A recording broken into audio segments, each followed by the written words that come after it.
In this video, I will show you how to download and install Age of Wonders 4. First, we need to download the Steam app. Open your Google Chrome and search for store.steampowered.com. Link in description. Click on the Install Steam button on this page. Once you've done that, at the top right corner of your screen, click on the .exe file and open it. Complete the installation, and once finished, open your Steam app. In search bar, type Age of Wonders 4 and drop down you will see the game. If not, check video in description. If you see the game in drop down, click on the game.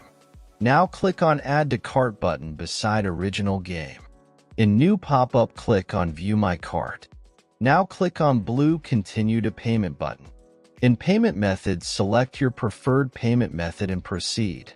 After you're done with payment, next steps I will show with game I already own.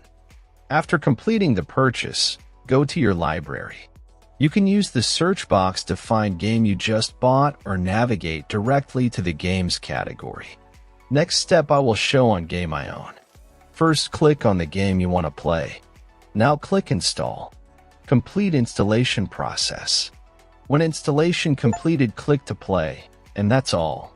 Thanks for watching, subscribe and help reach 1,000 subscribers mark so I can make more tutorials. This is a pole arm unit. This is